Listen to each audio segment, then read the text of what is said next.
और उत्तर प्रदेश के सीएम योगी आदित्यनाथ क्या कुछ कह रहे हैं, सीधी तस्वीरें दिखाते हैं आपको। आज ये आम नागरिक इस बात को स्वीकार करता है, लेकिन इस सब के बावजूद ऐसी कौन सी बातें हैं जिनमें थोड़ी सी चूक हम सबको खलनायक के रूप में प्रस्तुत कर देती है, और वह दिखाता है संवाद। छोटी छोटी घटनाएं होती है, अगर किसी एक स्तर पर गलती हुई है, अगर उससे ऊपर की श्रेणी का अधिकारी वहां जाकर के बेहतर संवाद बना करके वहीं पर उस समस्या के निराकरण के लिए मेरिट के आधार पर कार्रवाई कर दे, तो मुझे नहीं लगता कि किसी को फिर शिकायत का अवसर प्राप्त होगा। ये नहीं हो पा रहा है। तो साहब मीडिया को समय पे सही जानकारी नहीं दे पाते हैं। स्वाभाविक रूप से सोशल मीडिया में हर एक घटना को लोग अपने तरीके से प्रस्तुत करते हैं। यह आवश्यक नहीं कि जिस बात को मैं अपनी आंखों से देख रहा हूं, मेरे साथ खड़े चारों लोग उसको उसी दृष्टि से देख रहे होंगे। हर एक व्यक्ति का उसकी प्रकृति के अनुरूप उसका दृष्टिकोण भी होता है। हम अपनी बात को थोप नहीं सकते, लेकिन पुलिस के पक्ष को सही तरीके से, तथ्यात्मक तरीके से, कम भाषा में, कम शब्दों में अगर हम मीडिया के सामने प्रस्तुत कर दें या सोशल मीडिया में उसको प्रॉपर प्रस्तुत कर दें, तो बहुत सारी चीजें जो नकारात्मकता फैलती है, जो आपको नायक से फिर खलनायक बनाती है, उससे बचा जा सकता है। आम जन के विश्वास को हम बनाए रख सकते हैं, और उसको बनाए रखने की आज सबसे बड़ी आवश्यकता है। उस दिशा में हम जिस दिशा में आगे बढ़े हैं, उस पर प्रयास किए जाने की आवश्यकता है। जहां पर भी मीडिया ट्रायल पुलिस के किसी कृत्य के कारण होता है, उसके पीछे मैं इस बात को देखता हूं, वह सर्किल का स्तर हो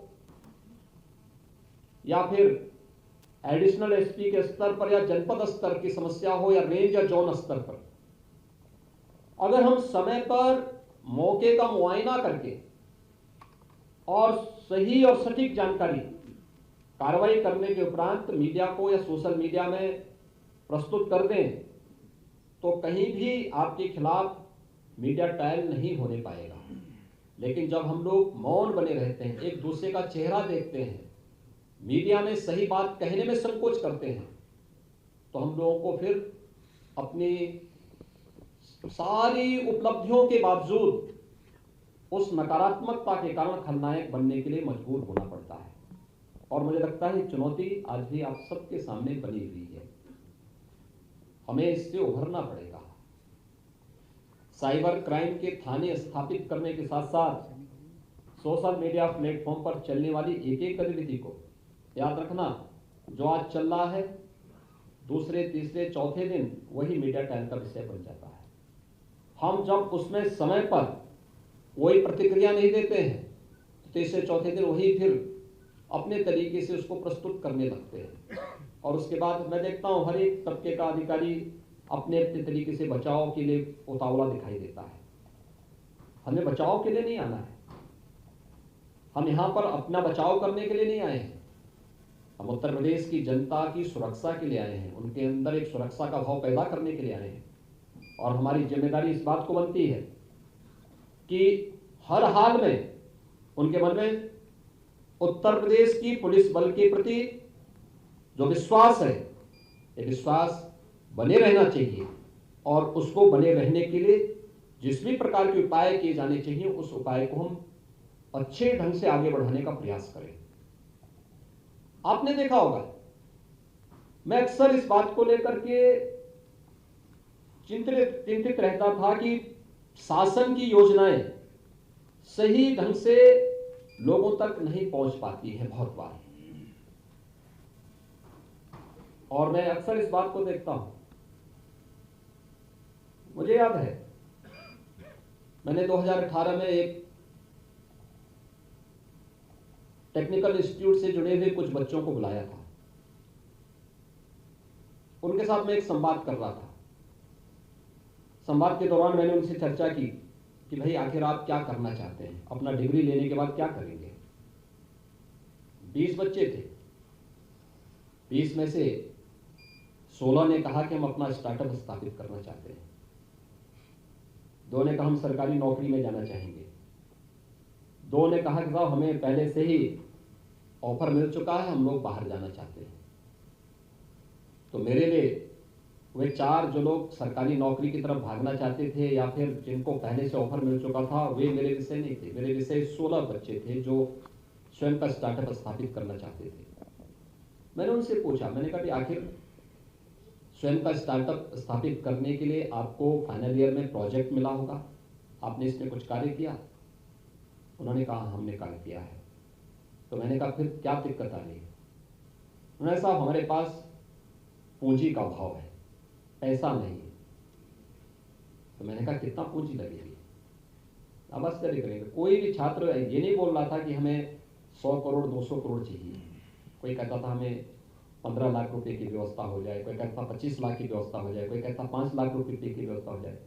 तो मैंने कहा इसमें तो पहले से शासन की स्कीम है, क्या आपको इनकी जानकारी है? मैंने कहा इसमें प्रधानमंत्री स्टार्टअप की योजना के अंतर्गत भी, प्रधानमंत्री मुद्रा योजना के अंतर्गत भी, और महिला उद्यमी है तो प्रधानमंत्री स्टैंड अप योजना के अंतर्गत भी आपको सहायता मिल सकती है। उत्तर प्रदेश के अंदर आप कार्य प्रारंभ करना चाहते हैं तो उत्तर प्रदेश के अंदर हम लोगों ने अभी हाल ही में 1 डिस्ट्रिक्ट 1 प्रोडक्ट की अपनी एक योजना प्रारंभ की है। आपका स्टार्टअप अगर इससे संबंधित होगा तो इसमें भी आपको योगदान सहयोग मिल सकता है। उनमें से किसी को जानकारी नहीं थी, यानी जिनके लिए योजना बनाई गई है उन लोगों को योजनाओं की कोई जानकारी नहीं है, तो फिर योजनाएं सफल कैसे होंगी? और यही स्थिति मैं देखता था। हमारे सामने चुनौती होती थी।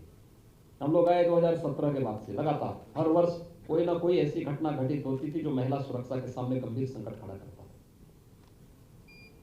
और फिर जो हमारे सामने पुलिस बल से इस प्रकार के मेरे सामने कुछ प्रस्तुतिकरण हुए कि हमें महिलाओं के बारे में कुछ करना चाहिए। हम लोग आए थे 2017 में, हम लोगों ने एक अभियान चलाया था एंटी रोमियो स्क्वाड के माध्यम से। बालिकाओं के मन में सुरक्षा का भाव पैदा हो, मार्केट में भीड़ भाड़ वाले स्थानों पर लोगों के मन में बाजार जाने में भय की स्थिति न पैदा हो, जो पेशेवर दुर्दांत अपराधी हैं उनके मन में वर्दी का खौफ हो, आम जन के प्रति सम्मान का भाव जागृत हो। अभियान चला, उसके बारे में अच्छे और बुरे दोनों चीजें सामने देखने को मिली, क्योंकि समाज है, अच्छा करेंगे तो उसको स्वीकारेगा भी, थोड़ा भी उसमें अति होगी तो जीना हराम भी करेगी। और यही देखने को मिला था। एंटी रोमियो स्क्वाड के दोनों पक्ष सामने देखने को मिले थे। कहीं पर पुलिस की कार्रवाई का लोगों ने सराहना की, कहीं पर उस कार्रवाई को लोगों ने, जहां पर थोड़ी भी अति होती थी वहां पर उसको नकारात्मक भाव से भी लिया, लेकिन वह सिलसिला थमा नहीं, लेकिन फिर भी शिकायतें आती थी। हम लोग एक निष्कर्ष पर पहुंचे थे कि वास्तव में अभी इसमें व्यापक जागरूकता को आगे बढ़ाने की आवश्यकता है। और फिर 2020 में मिशन शक्ति का एक कार्यक्रम प्रारंभ हुआ। मिशन शक्ति के कार्यक्रम में आज मैं देखता हूं हर जनपद में महिला आरक्षी हम लोगों ने भर्ती तो बहुत कर ली थी। लगभग 30,000 महिला आरक्षी और महिला पुलिस अधिकारी वर्तमान में हमारे पास है, लेकिन इनका उपयोग किस रूप में होना चाहिए, ये सभी कार्यालयों तक सीमित रह गई थी। वे फील्ड ड्यूटी चाहती थी, लेकिन फील्ड में उनका उपयोग नहीं किया जाता था।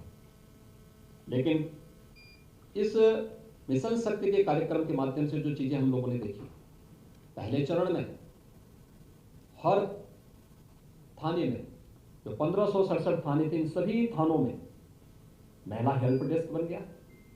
एक विश्वास जागृत हुआ। आज कोई भी महिला, कोई भी पीड़ित महिला थाने में जाकर के अपनी बात को, वहां पर जो भी महिला पुलिस अधिकारी या महिला आरक्षी होगी उसके सामने अपनी बात को बेझिझक तरीके से बता सकती है, बोल सकती है।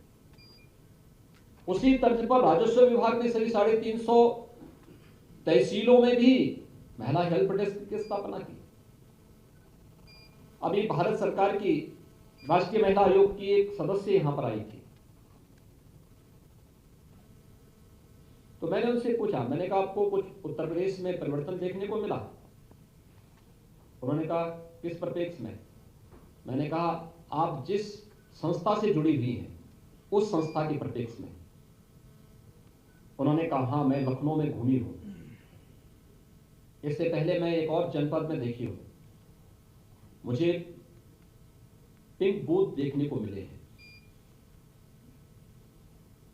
मैंने कहा आपको इसका मतलब समझ में आया? उन्होंने कहा हाँ, स्थिति बेहतर हुई है, इसके सकारात्मक परिणाम सामने आ रहे हैं।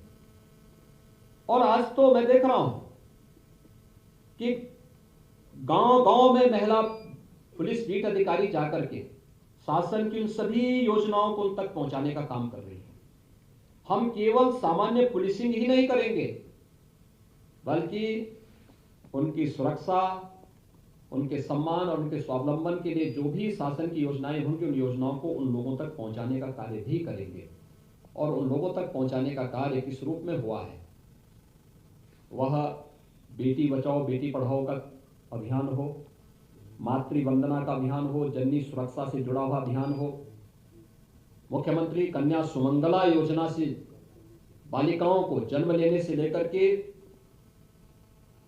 स्नातक तक की पढ़ाई के लिए 15,000 रुपये का पैकेज उन लोगों तक पहुंचाने का कार्यक्रम हो, उनकी स्कॉलरशिप से जुड़ी हुई समस्या का समाधान हो। कोई परिवार अपनी बालिका की शादी नहीं कर पा रहा है, आर्थिक तंगी है, मुख्यमंत्री सामूहिक विवाह योजना के माध्यम से उन परिवारों को उसके साथ जोड़ने का कार्यक्रम हो।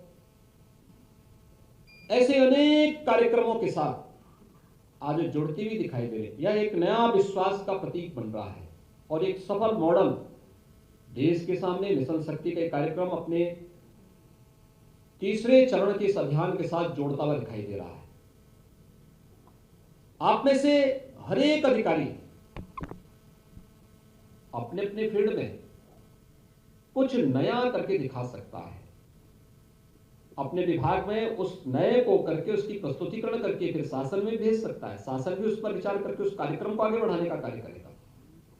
और मुझे लगता है कि अलंकरण का कार्यक्रम इस नयापन को लेकर के पुलिस के जन विश्वास के प्रतीक के रूप में उभरने को लेकर के आने वाले समय में होने चाहिए। और हम लोगों ने मुख्यमंत्री उत्कृष्ट सेवा पुलिस पदक को उसके साथ जोड़ने का एक प्रयास भर किया है। हमारा प्रयास होगा इसको और अच्छे ढंग से आगे बढ़ाने का कार्य करें।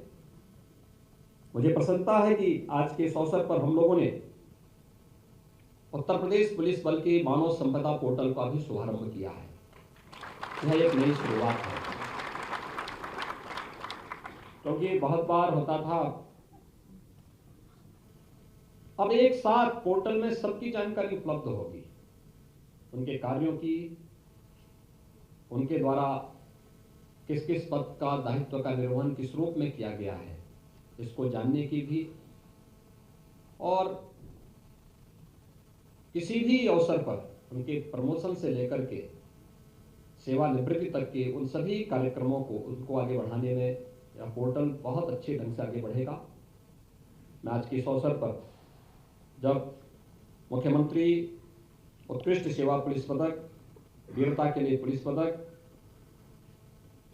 और विशिष्ट सेवा के लिए राष्ट्रपति का पुलिस पदक से हमारे 75 पुलिस अधिकारी और कार्मिक यहाँ पर आज सम्मानित हुए हैं, मैं उन सबको गांधी जयंती के अवसर पर हृदय से बधाई देता हूं, अपनी शुभकामनाएं देता हूं और विश्वास व्यक्त करता हूं कि इनके उत्कृष्ट कार्यों से अन्य पुलिस कार्मिक भी प्रेरणा प्राप्त करते थे, वे भी